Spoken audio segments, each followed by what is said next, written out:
Hi. Throughout this talk, I'm going to tell you how to use the cock-proof assistant to generate fast code for field arithmetic. But first, let's take a look at how it is done today. It is quite common for field arithmetic to be implemented from scratch for each modulus and separately for 32-bit and 64-bit CPUs.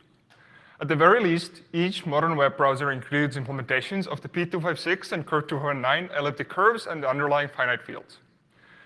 This duplication of security-critical code has led to a good amount of concern amongst cryptographic library maintainers about how to make sure that all of this is correct. And let's just look at a concrete example of how this plays out in the field. This is a recorded conversation on the OpenSSL bug tracker, and everything starts with the studious user noticing that some comments in the source code are not entirely accurate. In particular, some integer overflows that are not supposed to be happening are in fact happening. Quickly, a counterexample is produced, and some contributor points out the paper that shows how to attack a similar bug in a different implementation. Of course, nobody has time to actually see whether the attack is applicable here, so people just propose some patches, fix them up, and only after a couple of iterations later, the patches are committed with a ringing endorsement that they passed 6 billion random tests and there are no low-hanging bugs left. What we do is rather different. We write one implementation for each general algorithm for module reduction. We use compile time specialization to generate code that is quite similar to what an expert would write. And we prove each implementation correct in cock, once and for all. So with one proof applies for all compile time specializations and all runtime inputs, including those not included in the 6 billion. And this last feature was convincing enough that the maintainers of boring SSL replaced some of their handwritten implementations with our generated code, even though at the time it came with a slight performance penalty. It has now been fixed. I will show you a concrete demo of what our framework looks like from the cryptographic library maintainer's perspective. You start by specifying the implementation strategy, the name for the code. This is not relevant to what actually gets generated, the number of digits to use per field element, the modulus of the finite field, and the number of bits in the multiplier input for the CPU, and the operation you want to synthesize, and out comes code. In fact, out comes quite a bit of code. And I am quite glad that I was not the one who had to write this out by hand and have the opportunity to get math wrong in it. And it runs as fast as expert-written code. It is essentially the same code, just generated by a tool. So the performance difference is a tiny fraction of the overall execution time. But it is still much faster than using a generic library that uses a generic algorithm at runtime. However, specialized assembly code is even slightly faster than either expert-written C code or our C code. And this picture is essentially similar for other elliptic curves as well. This here is curve 24519. The key difference that makes specialized implementations fast is that the implementer gets to match the representation of field elements to the modulus in question. For example, with 64-bit integers, we might represent the 256-bit field element using 4 digits. And this way, the weight of the 5th digit, hypothetically, would line up with the modulus. 2 to the 256 is quite close to 2 to the 255. So this enables speeding up module reduction. However, splitting up the digits in an unconventional manner can give even bigger speedups. For example, if we have a 127-bit field element, we can split it into 3 digits without using all the bits in each of the registers. So one digit gets only 42 bits, the second one also gets 42, and the third one gets 43. So it's not even a normal base system. There are different numbers of bits in different digits, and yet this ends up being faster because it matches the modulus closer. 2 to the 127 is very close to 2 to the 127 minus 1. And the key challenge in our library is to figure out how to encode the algorithms of modular reduction in a way that they can be used on multiple representations. And fixing the representation at compile time should give us back the code that an expert would have written when they would be writing an implementation using that same representation. So this is the overall architecture diagram of our library. All of our code is written in the cock-proof assistant, and we do make heavy use of it. It would be non-trivial to replicate in a different environment. The specification of each operation is rather simple in terms of cock standard library integer big num functions. And each generic algorithm we write is proven correct against that specification before any specialization takes place. Now, the demo I showed you earlier had some expert-chosen parameters that were fed into the code generation, and these are irrelevant for correctness, but of course, if you pick wrong values, the code will be slow. And after the parameters have been specified, we have a certified compiler we built and proved correct in Coq that takes the generic code and the parameters to produce specialized code. The focus for today will be the generic algorithms for finite field arithmetic that we extracted from examples of expert specialized code and that we have not seen presented in this general form before. However, we will walk through an example of how this code gets compiled to specific C code as well. If you are interested in more details of the compilation pipeline, these are present in our paper. At the center of our library is a compile-time representation of field elements, which is somewhat similar to the grade school positional representation, but there is a key difference, so please pay close attention to this slide. Each field element is represented as a sum of products. So there's a list. The list contains weights. This is the left part of each pair, and digits. That's the right part. And one field element can be represented in many equivalent ways. For example, here we break up the number 876 into 5 digits, even though it is only 3 digits long normally. And the first digit is of value 4 with weight 200. The second digit is of value 5 with weight 10. And then there's a third digit, also with weight 10 and value 1. And then there's a digit with value 16, even though it is placed at just weight 10, and even though weight 10 is separately present and 16 is at weight 1. And this is allowed in our library. At compile time, representations like this might occur, and this, in fact, makes it significantly simpler to implement some of the fast tricks for modular reduction. Here is some example code that uses this representation, and it is not a toy example. This implementation of schoolbook multiplication was actually used in the demo that I showed earlier. It's 4 lines of code. The proof is also on the slide, even though it's grayed out, and I do not recommend trying to read it, but it's that short. Let's instead look at the example on the right-hand side of the slide. The input is 2 numbers. One of them has 3 digits, the other has 2 digits. And this implementation generates the table of partial products, as we all learn in grade school. And it does not even compact the partial products. So if there are 2 partial products with weight 10, multiplication just leaves them as is. The deduplication step will be performed later, and the detailed implementation of that is actually more general than what we see here, so we do not get to that yet. However, it is not obvious how fast this code would execute, because looking at it naively, it looks like it might use dynamically allocated linked lists and perhaps even big numbers to represent the individual digits. So we'll need to step by step get rid of those concerns.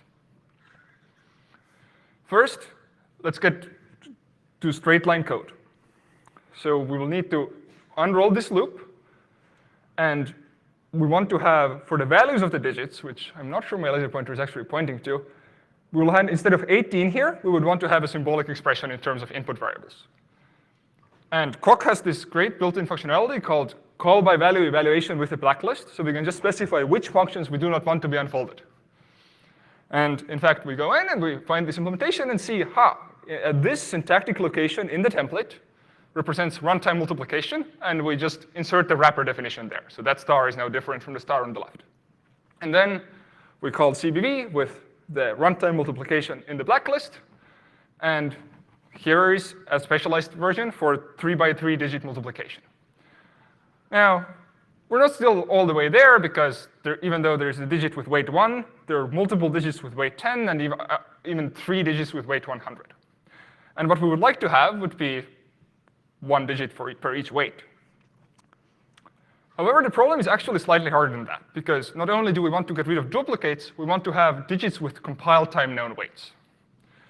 So if your crypto library outputs a 5-element array, you would expect that this array represents a number in the manner that the first digit has weight 1, and the second one has some known weight, and the third one has some known weight, and you don't want to need to look up at runtime what those weights are.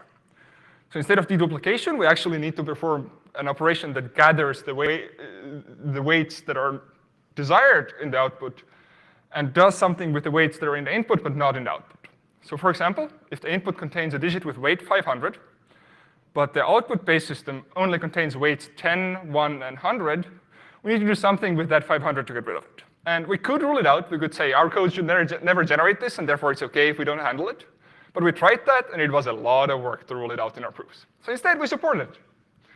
And turns out there is a nice way to support it, simply to place the value x at weight 500, you multiply x by 5, and stick it in the hundreds pile.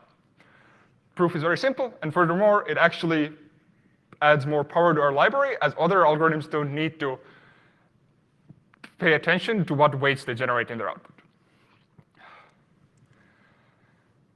On this slide, I have listed 3 famous tricks for module reduction. So the first one is pretty old, at least a couple hundred years. The last one is from 2004. It was introduced in the paper that introduced curve 25519. And all 3 of them rely on this insight that if your modulus is close to a weight that appears in the PACE system, then it is possible to speed up module reduction. The way I like to think of this is that if the modulus is only c away from a power of 2, then that power of 2 is congruent to c in the field in question. So we can perform module reduction by just replacing the power of 2 in question with c. And c can be an arbitrary field element. It might consist of multiple digits, or it might just be 1. And in fact, these 3 tricks are all the same so far. The only difference comes in how you represent c and which cases of the deduplication algorithm get triggered when gathering the digits for the desired output weights. Now, I'm going to jump into a rather large example, which we'll dissect step by step. But first, all the steps that we're going to dissect. Sorry. These steps represent the parts of the demo I originally showed. There is no other code than what is described on this slide in producing the C code that was on the black screen. So the module multiplication starts out with the 2 inputs and the module reduction coefficient c in associational representation, as described earlier. We use schoolbook multiplication, whose code was on the slide. Then, to perform module reduction, we find all weights divisible by 2 to the k, which is congruent to c, and replace them with a schoolbook multiplication by c. This step works one weight at a time, and again, is very easy to prove correct for this reason. And then we just run deduplication. And the deduplication actually has to done quite a bit of work, at least in the case of curve 25519. Most commonly, it will replace weights of the form c times b, where c came from module reduction, with digits of the form c times x at weight b, because probably c is not present in an output list of desired weights.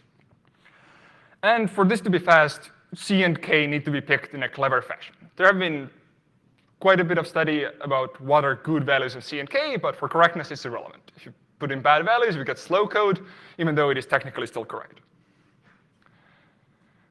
This picture is our generated code for curve 25519 on 32-bit machines.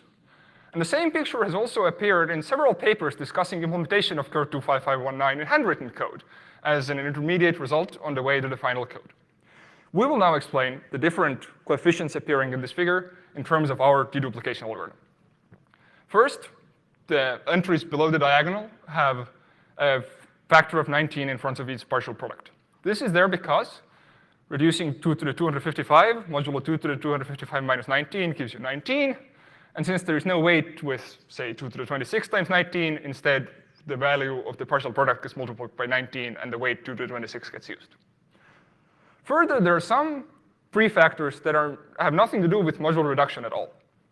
In this checkerboard pattern, we see values at either odd or even indices have a prefactor of 2. And this is because the underlying base system uses a non-uniform radix. So the first digit gets 26 bits, the second one gets 25, and so on. So when you multiply 2 digits at weights 2 to the 26, the resulting weight is 2 to the 52. But the positional system only includes the weight 2 to the 51. So the value of the digit gets scaled by 2 to compensate for the lack of the factor of the 2 in the weight. And these happen to appear in this checkerboard pattern that I believe has also been independently derived, but in our case, we don't have to. As the final step before calling it done, we need to assign fixed width integers for each intermediate result, because so far we have been working under the assumption that each digit is represented as a big num. However, this is actually pretty simple. We simply guess some values within which the inputs lie, and then track the bounds throughout the code, adding up the upper and lower bounds as they accumulate until we reach a bound on the outputs. And there's some carrying step, which I'm not covering here, but is covered in the paper and is proven correct, that then reduces the values of individual digits to within their starting ranges without changing the value of the field element. Now, the thing that surprised me the most about this project was what took time. In the beginning, we spent several months working directly in the positional representation, And we did manage to prove the first one of the 3 module reduction algorithms that I showed. And it was still not quite complete because there was a case that it didn't handle optimally, and we were rather dissatisfied with it. And then we just essentially happened onto the associational representation, and everything suddenly worked out. In fact, we had already implemented the second 2 algorithms by the time we started to consider them. Some time was spent trying to get the Coq built-in partial reduction to evaluate fast enough for our purposes, because Coq has normally been used for pure mathematics, or at least abstract study of algorithms, and peak terms are rarely encountered. And the same pattern repeats for other algorithms that I did not cover today. Our library includes Montgomery reduction. It first took us more than a week to find out all the necessary invariants for proving Montgomery reduction from various pieces of literature discussing it. But once we got it, we at one time decided to nuke our library and rewrite it from scratch, and it took only a couple of hours to do the proof based on pencil and paper notes we had made the last time. Overall, as for the technical deliverable in this project, I'm pretty satisfied with the shape of the code and the proofs. They're surprisingly simple. I would feel OK comfortable assigning some of them as homework assignments in an undergraduate introductory class to Coq. It is pretty cool that we can use one implementation for multiple primes. And the performance is pretty good. It is, in fact, as good as experts can get while writing in C. Of course, it could be better if C compilers did a better job of register allocation and instruction scheduling. Maybe one day, but not a part of this work. And of course, if Coq was built for a compiler execution environment, it would have run faster for us, but so far we managed. Thank you. Thank you very much. And thanks for staying inside the time window. Any questions? Can you please come up to the microphone?